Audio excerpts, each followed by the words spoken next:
Tabik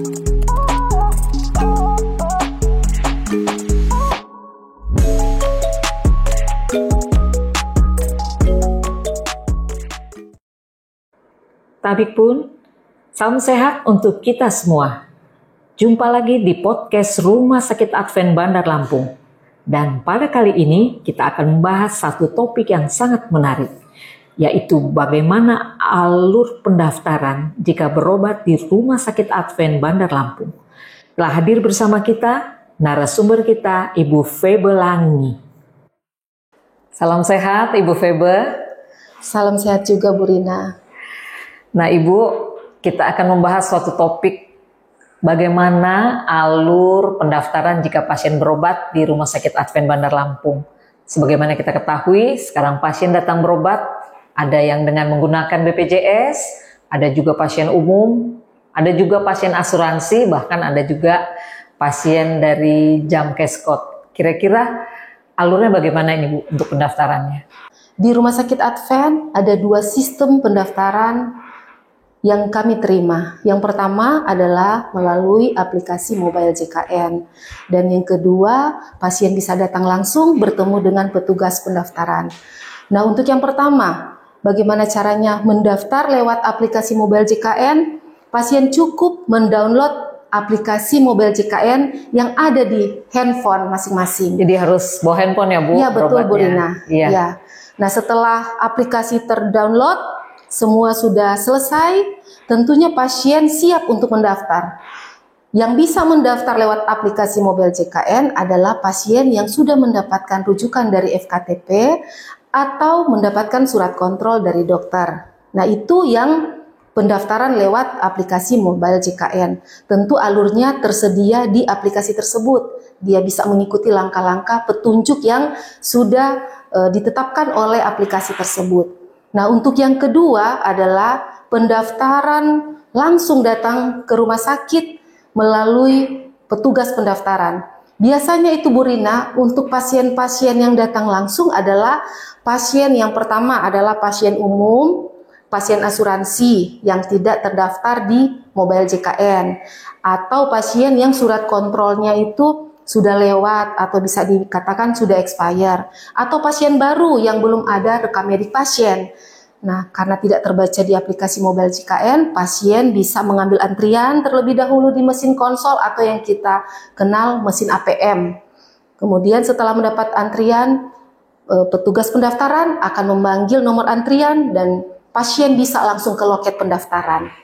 Terima kasih Bu. Ini ya, kalau seandainya pasien itu sudah bawa handphonenya, tetapi banyak orang tua ini sepertinya tidak bisa menggunakan handphone. Apakah ada bantuan untuk pasien-pasien yang demikian, Bu?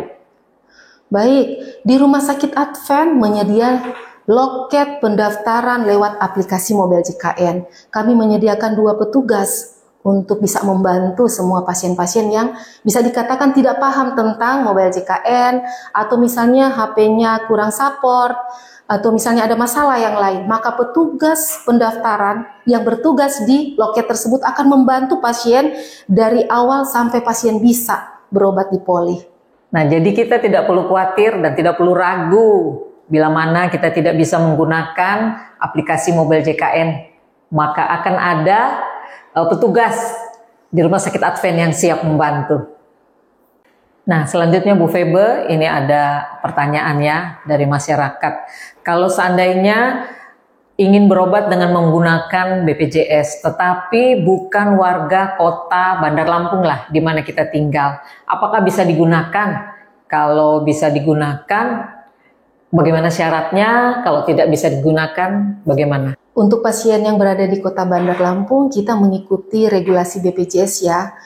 Dari BPJS menetapkan pasien yang berada di luar kota Bandar Lampung yang memerlukan penanganan itu bisa dilayani di rumah sakit mana saja, termasuk di Rumah Sakit Advent. Yang bukan dalam kondisi gawat darurat, pasien bisa mengambil ke FKTP dulu, dilayani di FKTP. Kalau seandainya FKTP memerlukan bantuan dokter spesialis, maka dari FKTP akan merujuk ke rumah sakit. Bisa dirujuk juga ke Rumah Sakit Advent. Terima kasih Bu Febe untuk penjelasannya, dan pertanyaan selanjutnya. dari pemirsa. Jadi warga ini berobat dengan pasien menggunakan asuransi. Apakah bisa dilayani menggunakan asuransi, baik itu berobat untuk rawat jalan maupun rawat inap? Bagaimana, Bu? Untuk pasien asuransi, kita harus melihat dulu datanya apakah Rumah Sakit Advent itu bekerja sama dengan asuransi tersebut. Nah, kemudian kalau ada tindakan atau yang lain-lain, kami harus menelpon ke call center asuransi. Jadi tergantung dari kasus pasien, berobat di Rumah Sakit Advent membutuhkan apa dan akan kami lihat sesuai dengan prosedur asuransi tersebut. Untuk pasien asuransi, kita harus melihat dulu apakah asuransi tersebut bekerja sama dengan Rumah Sakit Advent. Ketika kita melihat asuransi ternyata benar bekerja sama, kita harus melihat juga apakah pasien tersebut masih ada plannya rawat jalan dan rawat inap. Nah, setelah kita cek ternyata masih ada, kita lihat kebutuhan pasien. Ternyata pasien membutuhkan tindakan, maka dari kami harus bertanya dulu ke bagian asuransi, kira-kira tindakan tersebut dijamin oleh pihak asuransi atau tidak. Pertanyaan selanjutnya untuk Ibu Febe, dan ini seringkali terjadi di masyarakat. Bahkan kita juga sering ditanyain ini. Pasien datang dengan mau menggunakan BPJS, tapi katanya dinyatakan kartunya itu nggak bisa dipakai, atau preminya belum dibayar gini ya. Dia nggak tahu kalau belum dibayar. Pas datang berobat nggak bisa. Itu kira-kira bisa dilayani nggak, Bu ya? Baik. Kasus seperti itu banyak terjadi ya Bu Rina di Rumah Sakit Advent, dan Rumah Sakit Advent tetap melayani pasien yang belum membayar premi, tetapi mengikuti dari aturan-aturan BPJS. Nah, untuk pasien yang hanya berobat rawat jalan aja, kalau belum membayar premi, kami memberikan kesempatan hari itu untuk segera membayar premi. Tetapi untuk pasien yang rawat inap, diberikan kesempatan 3 kali 24 jam untuk bisa membayar premi, dan kemudian kami akan ajukan kembali ke BPJS. Jadi semua pelayanan pasien akan terima, tetapi mengikuti aturan BPJS yang sudah ditetapkan.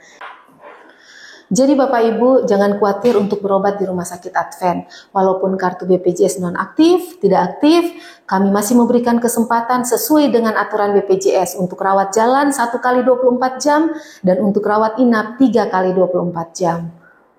Nah, ini satu lagi Bu, pertanyaan. Kalau kita lihat ya, di rumah sakit ini banyak sekali pasien yang ngantri untuk mendaftar untuk mau berobat. Nah, semuanya mau duluan. Kira-kira apa yang bisa Ibu sampaikan supaya mereka ini antrinya itu bisa teratur dan mereka tidak khawatir untuk tidak dilayani di poli-poli di mana mereka akan tuju?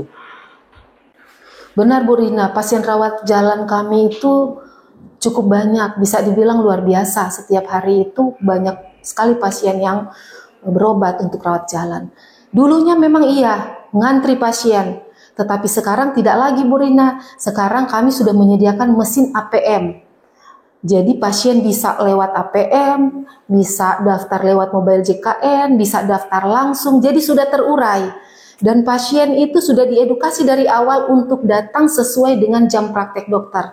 1 jam sebelum praktek dokter, pasien bisa datang ke rumah sakit sehingga penumpukan antrian itu tidak terjadi. Dan di poli juga bisa dilayani sesuai dengan jam pasien berkunjung. Jadi sekarang sudah aman Bu Rina di Rumah Sakit Advent, tidak mengantri lagi. Jadi jangan takut, datang saja ke Rumah Sakit Advent, pasti semua bisa dilayani. Nah ini Bu Febe, kalau kita lihat tiap hari banyak sekali ya pasien yang ngantri di depan. Ini apakah nggak ada yang komplain gitu? Mau duluan, takut ketinggalan dokternya. Nah kalau ada yang pasien komplain, marah-marah, mau cepat-cepat, apakah upaya yang dilakukan untuk mengatasi komplain pasien ini sehingga pasien ini juga ya tidak marah-marah lagi gitu? Kalau yang komplain tentu pasti ada ya Bu Rina, tetapi Rumah Sakit Advent menyediakan loket pelayanan pengaduan. Jadi semua pasien yang komplain kami akan arahkan ke loket pelayanan pengaduan, dan semua masalah yang mereka sampaikan akan dilayani di loket tersebut sehingga hari itu harus selesai. masalah-masalah yang mereka sampaikan, sehingga pasien itu bisa dikatakan tidak kapok lagi datang ke rumah sakit Advent, karena kebutuhan mereka, pengaduan mereka itu terlayani dengan baik. Kalau dibilang kita harus 100% melayani pasien tanpa komplain, sepertinya sangat sulit ya, karena karakter pasien itu berbeda-beda dan kebutuhan pasien itu berbeda-beda. Tetapi Rumah Sakit Advent sudah menyediakan sarana-sarana untuk pasien-pasien yang tidak puas dengan pelayanan, sehingga semua boleh berjalan dengan baik. Jadi untuk kami bagian frontline ya Bu Rina, khususnya bagian pendaftaran, semua petugas-petugas pendaftaran sudah mengikuti pelatihan komunikasi efektif. Jadi bisa melayani pasien-pasien yang datang dengan baik. Nah, kemudian kalau ada pasien-pasien yang komunikasinya kurang baik, petugas pendaftaran harus tetap melayani dengan ramah, penuh belas kasihan. Seperti kita melayani keluarga kita sendiri, karena semua pasien yang datang tentu membutuhkan pelayanan yang baik ya Bu Rina, karena mereka membutuhkan kesembuhan. Jadi pasien-pasien yang sakit kita harus layani seperti kita melayani keluarga kita sendiri. Bapak Ibu, jika terganggu dengan masalah kesehatan, boleh berobat di Rumah Sakit Advent Bandar Lampung. Karena kami tidak membedakan pasien BPJS dan non-BPJS. Semua kami layani dengan baik, sampai pasien merasa puas. Terima kasih Bu Febe untuk waktu yang diberikan, menjelaskan bagaimana alur pendaftaran di Rumah Sakit Advent Bandar Lampung. Pemirsa, demikianlah podcast informasi kita pada saat ini, dan masih banyak lagi podcast informasi dari Rumah Sakit Advent Bandar Lampung. Untuk itu, tetap berikan like dan subscribe, bunyikan lonceng sehingga kita tidak ketinggalan informasi-informasi terbaru seputar pelayanan di Rumah Sakit Advent Bandar Lampung.